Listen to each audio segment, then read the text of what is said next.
Le MoDem en ordre de marche dans le département. 38 candidats sont pour l'instant connus. Soit ils seront tête de liste, soit les électeurs pourront les retrouver sur des listes d'union. On est positionné à peu près partout, dans les villes de plus de 10-15 000 habitants, on aura des candidats partout. Notre ambition en fait c'est déjà de soutenir des projets locaux, d'avoir des élus pour 2014, c'est important, on a les intercos qui se mettent en place, il faut qu'on soit représenté dans les conseils communautaires, les élections sénatoriales qui approchent mais dans un futur un peu plus lointain, et il faut qu'on soit très présent en termes de représentation dans les Yvelines. Sur notre secteur, certains emmèneront une liste MoDem. C'est le cas de Jean-Loup Caria à Guyancourt. Il avait déjà présenté une liste aux dernières élections municipales.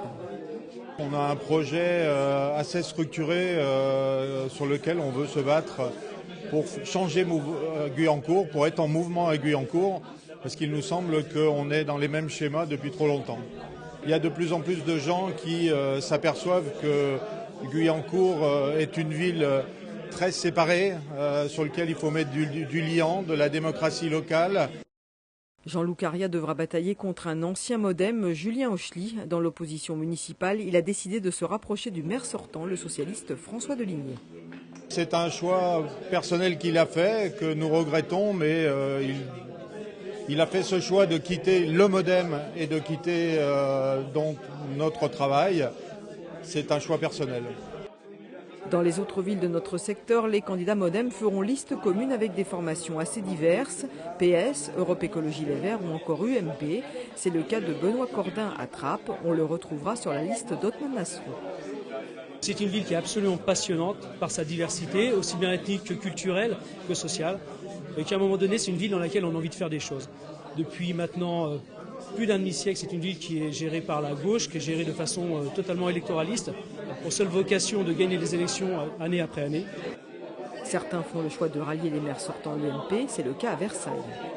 On a fait un énorme travail sur le terrain sur Versailles, et puis on a énormément de réalisations dont on est extrêmement fiers. Et je pense que le MoDem a eu vraiment sa part sur... François nous a vraiment donné sa confiance, et il n'y a aucune raison qu'on ne reparte pas avec lui. Même cas de figure à Voisins-le-Bretonneux, malgré la candidature d'une élue UDI, Alexandra Rosetti, Elisabeth de Viternes-Biette suit logiquement le maire actuel. C'est normal qu'on puisse continuer à travailler ensemble sur des projets dans une commune qui ne sont jamais complètement aboutis d'un mandat au bout d'un mandat, donc qui se prolongent sur d'autres mandats. Et voilà, ça me paraît c'est normal de continuer. À Elancourt, Laurent Vera est en pleine discussion avec Dominique Lochon, ancien élu sur la liste du maire sortant Jean-Michel Fourgos. Il va falloir discuter du cœur du programme dans les semaines et les mois à venir.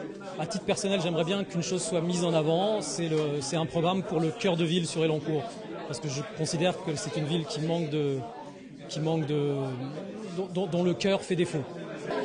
À Morpas, Georges Bélief envisage une liste avec le groupe MoDem des élections de 2008. À Saint-Cyr-l'École, Evelyne Duquesnoy travaille elle aussi sur une liste indépendante. On va travailler pour proposer un autre projet citoyen, de manière à ce que la vie sur Saint-Cyr soit plus respectueuse et il fasse bon vivre, parce qu'on a l'impression que la ville commence à devenir une ville dortoir, où il n'y a plus de commerce, où il n'y a plus d'associations, il n'y a plus de vie. Et là, je voudrais faire revivre ma ville, voilà.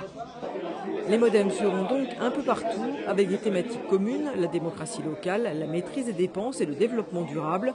Le parti de François Bayrou compte environ 600 adhérents dans le département.